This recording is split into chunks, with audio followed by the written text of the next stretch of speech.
Hello hi అండి, welcome to our channel. ఇక్కడైతే పీతల ఎగురైతే చేశానండి. ఎంత చక్కగా ఉందంటే రెస్టారెంట్లో తిన్నాను ఒక్కసారి, చాలా బాగా నచ్చింది. ఇంకా ఇవాళ టైం అయితే వచ్చింది మాకు తినడానికి. సో ఇంకా అయితే ఇక్కడ ప్రిపేర్ చేసేసా.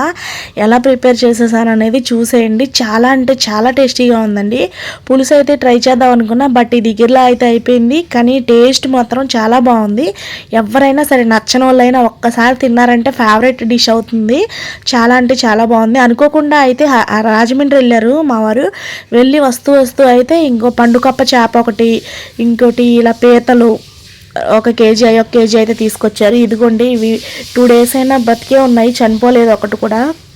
ఒక కేజీకి 5 అయితే వచ్చాయి. వాటికి అవి కరుస్తాయంట చూసి వాటిని కట్టేసి ఇచ్చేశారు మాకు. వాటిని అయితే మా హస్బెండ్ వాళ్ళ ఫ్రెండ్ అయితే మాకు క్లీన్ చేసి చక్కగా ఇలా చేసి ఇచ్చారు. చాలా అంటే చాలా థ్యాంక్స్ అన్నయ్యకి, చాలా బాగా చేసి ఇచ్చారు. ఇంకా ఏమి లేదు, ఇంకా అక్కడ మనకి కొంచెం ఒక గోర్లా ఉంది, వాటిని కట్ చేసుకుంటే సరిపోతుంది. ఇదిగోండి, చూసారా ఎలా ఉన్నాయో. ఇవి మనకి వచ్చినప్పుడు బాగా బ్లాక్గా ఉన్నాయి, ఇలా క్లీన్ చేసినప్పుడు కొంచెం కలర్ అయితే చేంజ్ అవుతున్నాయి. ఇంకా కర్రీ మొత్తం వండేటప్పటికి ఇంకా మంచి కలర్లో అయితే ఉన్నాయండి.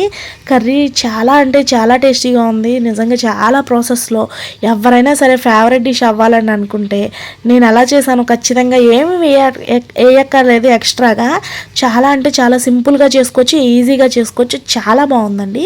దానికి కావాల్సింది ఆనియన్ పేస్ట్, టమాటో ప్యూరీ, అల్లం వెల్లిగడ్డ పేస్ట్, ఇంకా కొంచెం జీలకర్ర, ఆయిల్ ఫ్రై అయ్యాక కొంచెం జీలకర్ర, ఒక 2 పచ్చిమిర్చి, ఒక కరివేపాకు 2 రెమ్మలు వేసుకొని చక్కగా మొత్తం ఫ్రై అయిపోయినాక మనం పేస్ట్ చేసి పెట్టుకున్నాం కదా కచ్చాపచ్చాగా, ఆనియన్ పేస్ట్, ఉల్లిపాయ తరుగు, అది కూడా వేసుకొని మనం చక్కగా మంచి ఫ్రై అయితే చేసుకోవాలి. ఇక్కడ ఆనియన్స్ ఫ్రై అయిందని బట్టే కర్రీ అనేది టేస్ట్ ఉంటుంది. తప్పకుండా మర్చిపోకుండా అదొకటి గుర్తుపెట్టుకోండి. ఈ ఆయిల్లో అనేది ఆనియన్స్ ఆయిల్లో చక్కగా ఫ్రై అవ్వాలండి. ఆయిల్ పైకి తేలాలి. ఇది చూడండి ఇక్కడ ఎలా పైకి తేలిందో. అలా పైకి తేలాక మనం ముందుగానే దంచి పెట్టుకున్న అల్లం వెల్లుల్లిపాయ పేస్ట్, నేను ఇంకా అందులో ధనియాలు అవన్నీ కూడా వేసాను, గసాలు గట్ట. మీకు అవన్నీ కావాలంటే ఇవి ఇండివిజువల్గా కూడా వేసుకోవచ్చు. ఇదిగోండి, ఇంకా అక్కడ చక్కగా అల్లం వెల్లుల్లిపాయ పేస్ట్ కూడా చక్కగా మంచిగా ఫ్రై అయ్యాక టేస్ట్కి సరిపోయినంత ఉప్పు, కొంచెం కారం, పసుపు మన టేస్ట్కి సరిపోయినంత వేసుకొని మొత్తం అంతా బాగా ఫ్రై చేసుకోవాలి. ఇక్కడ కూడా ఆయిల్ అయితే ఫ్రై అవ్వాలి. ఒకటి గుర్తుపెట్టుకోవాలండి, మనం ఏ వేసినా సరే ఫస్ట్ అది ఆయిల్లో ఫ్రై అయ్యి ఆయిల్ పైకి తేలాలి. అప్పుడు నెక్స్ట్ ఇంగ్రీడియంట్ యాడ్ చేసుకోవాలి. నెక్స్ట్ మనం ఏం వేసుకోవాలి, టొమాటో కానీ సంథింగ్ ఏది వేస్తామో అది. ఇలాగ ఆయిల్ పైకి ఇలా తేలాడుతూ ఉన్నప్పుడు మనం నెక్స్ట్ ఇంగ్రీడియంట్ అనేది యాడ్ చేసుకోవాలి. ఇక్కడ నాకు ఆయిల్ చూసారా ఎంత చక్కగా ఫ్రై అయ్యి పైకి వచ్చిందో. అక్కడ నేను ఇంకా 2 టమాటోలు ప్యూరీ చేసి పెట్టుకున్నాను కదా ముందే, అవి కూడా ఇందులో అయితే యాడ్ చేసుకున్నాను. ఇలా మొత్తం అంతా కలిపేసి ఒక మీడియం ఫ్లేమ్లో ఒక 5 minutes ఉంచితే ఇది కూడా చక్కగా మగ్గి ఆయిల్ అనేది చక్కగా పైకి తేలుతూ ఉంటుంది. ఇంకా ఇక్కడ పైకి తేలింది కదా. ఇప్పుడు ఏం చేస్తామంటే మనం ముందుగానే చక్కగా మంచిగా సెపరేట్ చేసుకున్నాము, మంచిగా క్లీన్ చేసి పెట్టుకున్నాము పీతలు ఉన్నాయి కదా, ఆ పీతలన్నిటినీ చక్కగా ఇందులో యాడ్ చేసుకోవాలి. ఇక్కడ నీట్గా ఒక్కొక్కటిగా వేసుకొని చక్కగా ఈ పీతల్లో ఇందులో వాటర్ ఏమీ వేయకుండా ఓన్లీ ఈ గ్రేవీలోనే ఒక 5 minutes, కుదిరితే ఒక 10 minutes అయినా చక్కగా మగ్గించుకోవాలి సిమ్లో పెట్టేసి. మనం మీడియం ఫ్లేమ్లో కన్నా ఇదిగో ఇలా పెట్టి సన్నటి మంట మీద పెట్టి వండుకుంటేనే ఈ కర్రీ ఫ్లేవర్ అనేది చాలా బాగుంటుందండి. రెస్టారెంట్ కాదు, ఎక్కడ తిన్నా మన ఇంట్లో ఇలా చేసుకు తిన్నది చాలా బాగుంది. అలాగా ఒక 10 minutes అట్లా ఫ్రై చేసుకున్నాం కదా. ఇక్కడ చూడండి ఆయిల్ ఇక్కడ కూడా చక్కగా మంచిగా ఫ్రై అవుతుంది పైకి తేలి.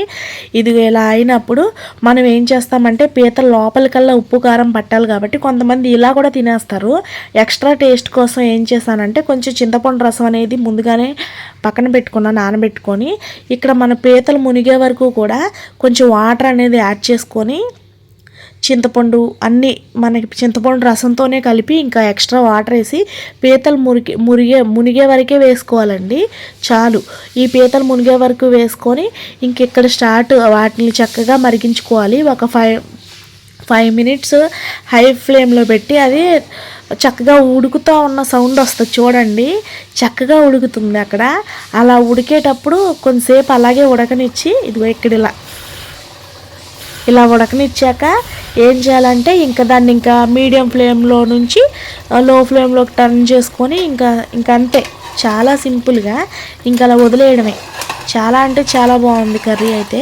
ఇంకా ఇక్కడ ఇంత లిక్విడ్ అయితే, ఇంత జ్యూస్ అయితే ఉండదు, లాస్ట్ వరకు మొత్తం గ్రేవీగా అయిపోతుంది ఇగురుగా. ఎందుకంటే మనం చేస్తుంది ఇగురు కాబట్టి ఈ ఇగురు కొంచెం వేసుకొని పీత ఒకటి నంచుకొని తింటే అన్నం మొత్తం చక్కగా కలుస్తుందండి. చాలా అంటే చాలా బాగుంది ఫ్లేవరు. కొత్తగా ట్రై చేసే వాళ్ళు ఖచ్చితంగా ట్రై చేయండి. నేను ఫస్ట్ టైమే ఒక్కసారి తిన్నా, పీతల మిక్స్డ్ బిర్యానీలో తిన్నా, చాలా బాగుంది. అందుకని ఇప్పుడైతే ట్రై చేసా.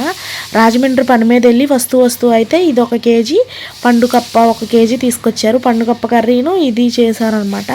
చాలా బాగుంది, నాకు నచ్చింది. ఎందుకో వీడియో తీసి పెట్టాలి, ఎవరైనా కొత్తగా ట్రై చేసే వాళ్ళు చూస్తారు కదా అని అయితే వీడియో అప్లోడ్ చేస్తున్నా. మీరు కొంచెం నన్ను బాగా సపోర్ట్ చేయండి. నేను కూడా బాగానే వంటలు చేస్తున్నాను కదా, నాకు వచ్చినవి అన్నీ నేను ఏదో చెప్తున్నాను. కొంచెం నన్ను కూడా ఎంకరేజ్ చేసి నా వీడియోని ఇంతవరకు చూసారంటే ఒక్క లైకే కదండి, లైక్ చేయండి ప్లీజ్. సబ్స్క్రైబ్ కూడా చేసుకోండి. ఎవరన్నా కొత్తగా మన ఛానల్ చూస్తుంటే ఖచ్చితంగా సబ్స్క్రైబ్ చేసుకొని లైక్ చేసుకొని నన్ను కొంచెం ఆదరించండి ఫ్రెండ్స్. మంచి మంచి వీడియోస్ ఇక నుంచి మన ఛానల్లో అప్లోడ్ చేస్తూ ఉంటాను. ఓకేనా. మన పీతల కర్రీ అయితే పీతల ఇగురు అయితే రెడీ అయిపోయింది. ఇక్కడ గ్రేవీ ఏది అనుకోవద్దు, ఆ పీతకున్న గ్రేవే రైస్ మొత్తానికి చక్కగా సరిపోతుంది. దాంట్లో వాటర్ ఏమీ అక్కర్లేదు. చాలా అంటే చాలా బాగుంది. దీని కరకరలాడుతూ ఉంది, చక్కగా ఉందండి టేస్ట్. ఖచ్చితంగా తప్పకుండా చేసుకో.